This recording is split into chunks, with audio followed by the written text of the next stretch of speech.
Hi guys, so if you are concerned about your snacking habits and their impact on your health, fitness, weight loss journey, then hopefully this video will give you some tips to help combat that. Now, the first thing I want you to understand is that snacking is normal. For some people, they need to have those regular snacks throughout the day to help keep their energy levels up, to help them feel satiated and manage their appetite, or even just to help maintain sort of blood sugar levels and things like that. So snacking isn't inherently bad. That's the first thing to understand and get your head around. The second thing is this: you need to understand what is causing that snacking, because once you've understood the cause, you can start to put strategies in place to help combat it. Now, really, there are three main causes. There's hunger, you're genuinely hungry. There is just a habit. It is just literally you've got to a certain point of the day or a certain place or a location that causes you to snack, or there's an emotional response. So those are the three main causes. And once you've identified them, there are strategies that you can put in place to help move you forward. So let's deal with hunger first. If you're genuinely hungry, if you are getting to say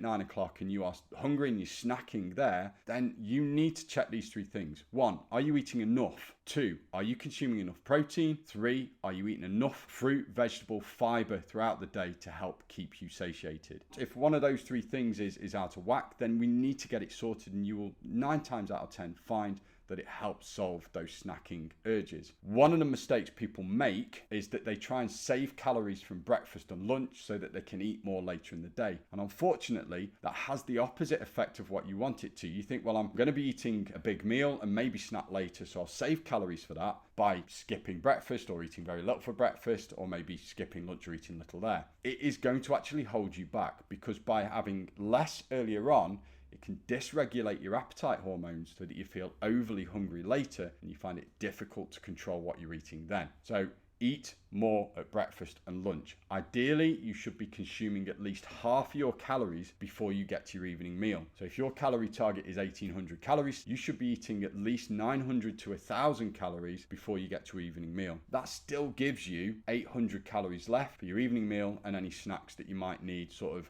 early evening, late evening. Try and consume maybe 350 to 450 calories for your breakfast, maybe 450 to 500 calories for your lunch, and then that still gives you plenty to play with for your evening meal and your snacks if you want them. Also, plan in your snacks. So with your snacks, plan things in, and don't deny yourself anything, but make sure that you are eating in moderation. Now with protein, we need to make sure that we're getting protein earlier on in the day. There is research to suggest that eating a high protein breakfast will help regulate appetite and make you feel less hungry later on in the day. And they actually found that in a study that they did with people where they could eat ad libitum, that is, no tracking, no kind of limit on what they could eat freely. If they made their breakfast a high protein breakfast and they kept their protein intake high throughout the day, and we're talking sort of 1.5 grams per kilogram of lean body weight here, so not too high, but reasonably high protein diet, they were consuming on average about 500 calories less than people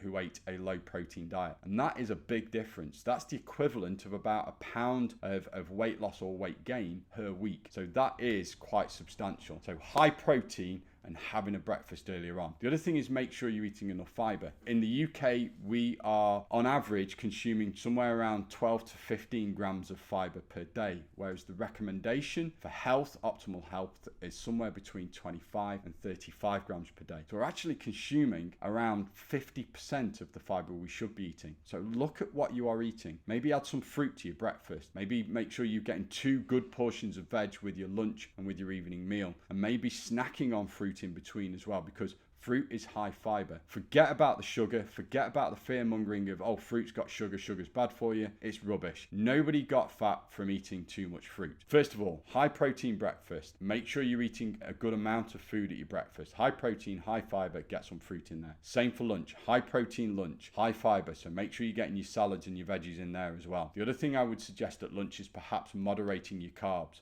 I would never say cut carbs out of your diet, but lunch is one of those meals where perhaps reducing your carb intake so it's quite low, that will help with regulation of appetite. It will help with that kind of energy slump in the afternoon for a lot of people as well, and will help control the amount of calories that you're consuming across the day.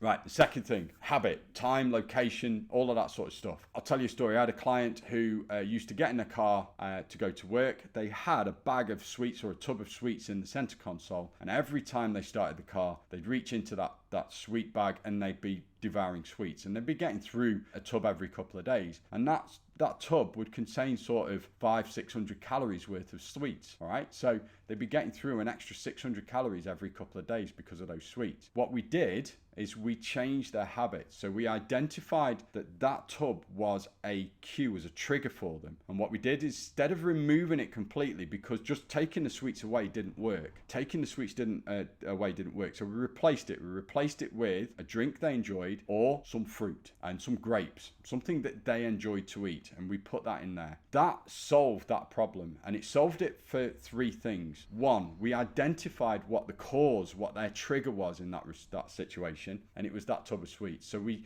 removed that trigger and we replaced it. We changed their response to that trigger. So instead of eating sweets, they were eating something that was lower in calories, or having a drink that they enjoyed that was 0 calorie. And still gave them that reward, because those sweets, the reason that habit stuck is because the sweets tasted good, it made them feel good, so it reinforced it. So what we did was change the habit by changing what was down there in the center console that will still give them that reward feeling and would embed. And that's basically what you've got to do. You've got to identify when it is. So it could be when you get in from work, you turn the kettle on, you see the biscuit tin next to you, oh, I'll have a biscuit with my cup of tea. We need to change that cue. Maybe hide the biscuit tin, put some fruit out in there instead. Or if you're somebody that's currently devouring 10 biscuits, instead of removing them all, let's just say, well, you put a pre-portioned pack of 2 biscuits there. You know, you get those like Biscoff biscuits with 2 Biscoff biscuits in. So instead of eating an entire pack, you have the 2.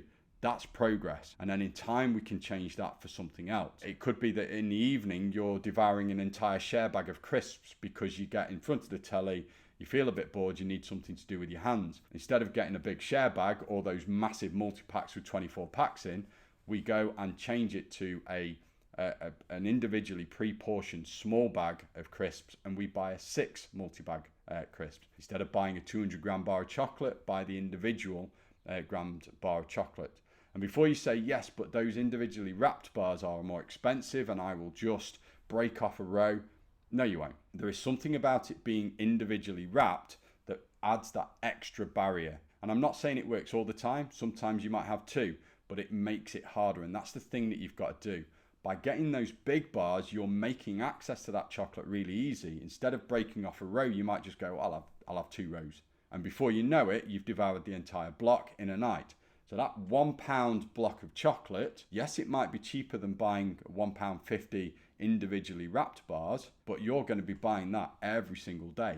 So that suddenly turns into £7 a week instead of that £1.50. All right. Look at pre-portioned snacks. Look at, maybe lower calorie options. So instead of getting your normal crisps, maybe the baked crisps or lentil curls, something like that. Look at maybe hiding the trigger foods, not making them as obvious, and replacing them with something that is perhaps a healthier option again. Or even if you've got foods that you cannot resist, don't buy them in. I'm not saying you can't have them, but don't buy them in. Add that barrier, make it harder for you to eat them. The other strategy you could use is a technique called distraction. And what I mean by that is do something else to occupy you. Think about it. In the week, during the day, you are working, you're busy. You probably don't snack. Or if you do, it'll only be on those moments where you're on a break. So when you're busy during the day, you're occupied, you don't think about snacking. You've got to use that idea for when you snack in the evening. So do something that will keep you busy. And it could be anything. It could be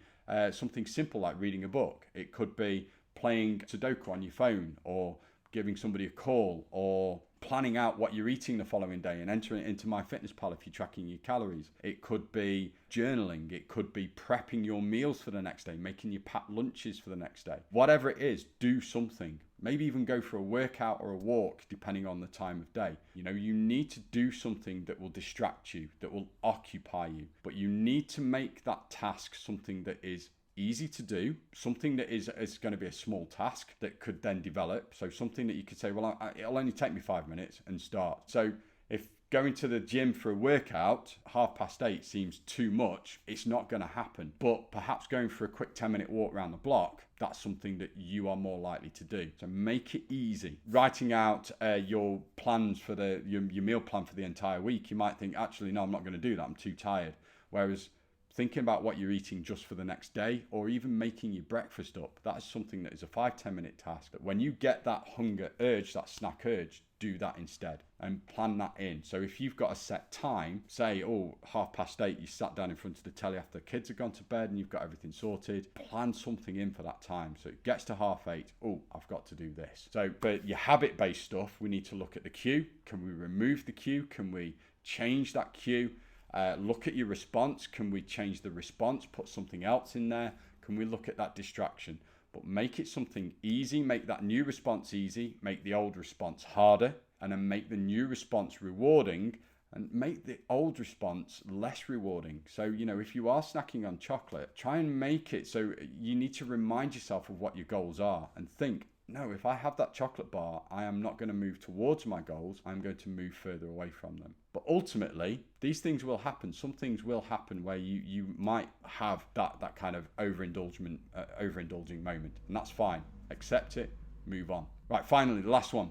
Emotional responses. Snacking because of emotions, emotional eating. This is harder, but it still follows the same principles as the last one. We need to identify that trigger. We need to do something about that. But if that's not possible, we then need to modify our responses. So if, for example, when you're angry, when you're stressed or when you're anxious, you have that urge to snack, we need to think about situations where you are going to be angry, stressed, anxious, upset. Now, you're not going to be able to identify all of them, but you need to be able to think what is causing that anger, what's causing that anxiety or stress. If it's work, then you need to perhaps address that. Whatever you need to do, perhaps go and have a word with your boss and say, look, I'm there's too much pressure here. Something needs to be done. And I know that's easier said than done, but not taking action is leading you to do something that is affecting your mental health and your physical health. So perhaps an action needs to be taken. It could be that there's a friend, you've got a toxic friend in your life that's causing stress and anxiety. It may well be that for a period of time you need to say,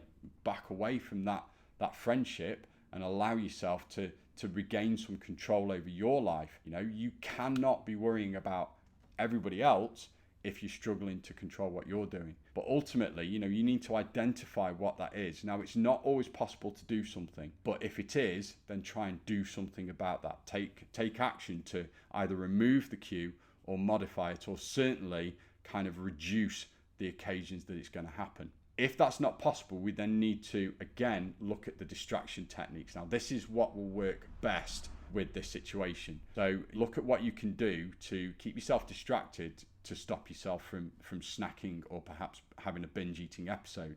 So it could be a workout, it could be a walk, it could be journaling, it could be writing down about the emotions and the feelings, it could be reading a book, it could be calling a friend, somebody that will support you and help you through it. It could be anything, prepping your lunch for tomorrow, all of that sort of stuff as well.